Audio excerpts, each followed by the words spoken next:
are here for Sonny Liew's book event, the 10th anniversary of his novel, Charlie Chan Hock Chye.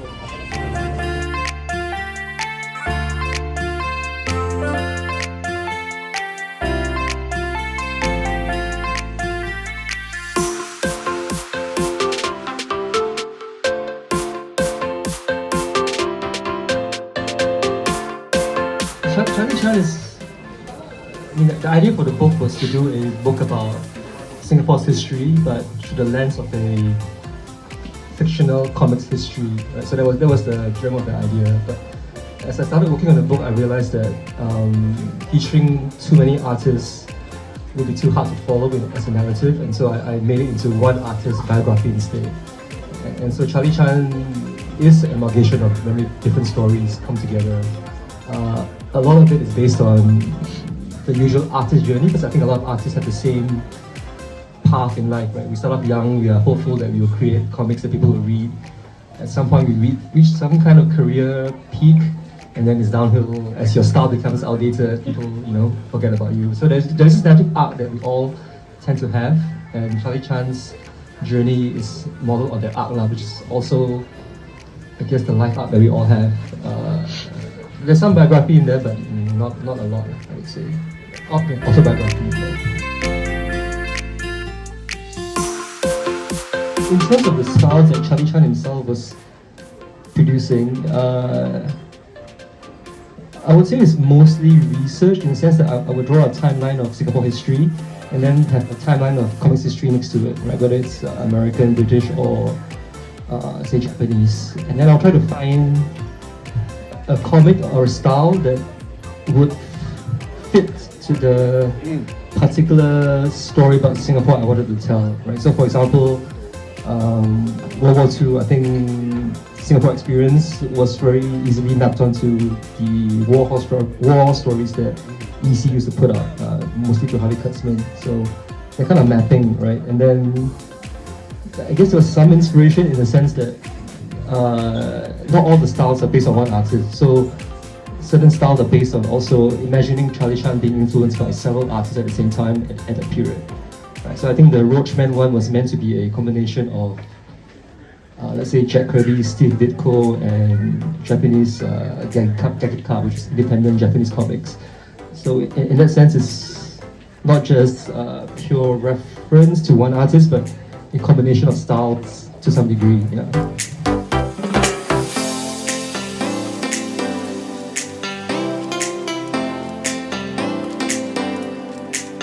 So in a sense, that project is the one that I'm actually doing. Not that I have infinite resources, but I had to carve out the time to work on the next book that I'm working on, because it involves a lot of research, and for a long time I couldn't figure out how to... It's the chicken and egg problem, right? Like, I need time to work on the book, but if I don't have money to sustain it through the research process, how can I start working on the book? In the end, it was resolved through my advice from my agent, who said, you have to do a pitch, right? There's like a write-up and some pages, but don't worry that this pitch is not the final version of the book that it will be, because publishers aren't looking for the final version in the pitch. They'll understand that it's going to change and evolve as you do it. And so what they really want to see is that your sort of the kind of ideas you want to engage with, your thinking process, a few pages of art style, and beyond that, they won't hold you to this original pitch. So because of that, I was able to kind of get past that hurdle, work on a sample, and get some advanced contracts like Graham, Pantheon, and Renat and Fratz to give me a bit of money to work on the book. And recently also, I think I managed to apply for an NLB residency grant as well for the book. Yeah. So it's not infinite money, but some money to get you through this time. I think some of us are intrigued by your little bits of information about it. Can you talk a bit more about it? I suppose I can, yeah. So the next book is, I've been talking about it for actually 10 years really. Ever since Charlie Chan came out, I've been saying I want to do a book about capitalism, right? And that's, it sounds ridiculous, and it kind of is, because of the amount of research required for someone like me who has never studied business or economics in any formal way.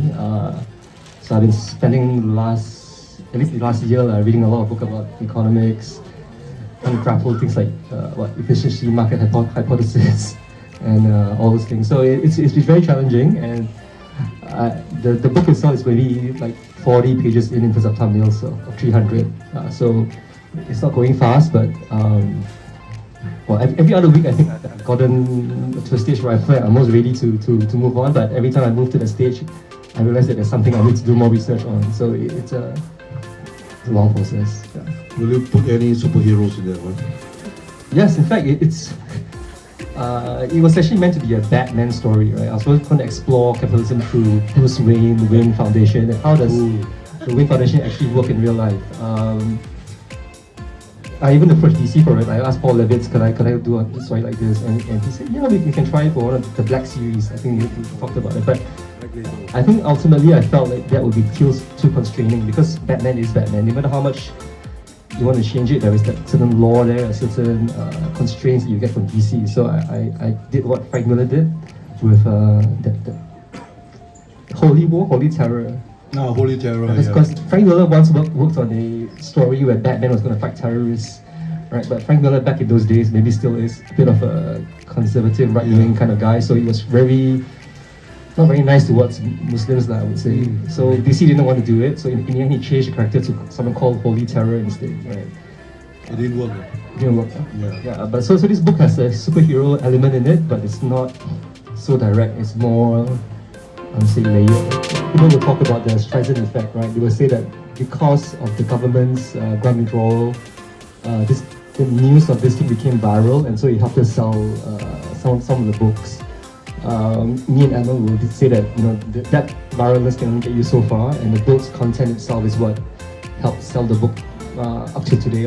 But I think, that controversy in a way helps the book to a certain degree. In a shorter term, maybe, because people hear the news and might buy the book. In the longer term, it's not very clear to me whether it's good or bad, because for a book to sell, people have to be aware of it, right? They have to have heard of the book. And I think state support can be a big factor in this, right? That the country itself plays a role in promoting its own culture. Like look at Korea, look at Japan. The countries themselves will promote their own culture quite a lot, but Singapore cannot promote Charlie Chan. And Edmund tells me that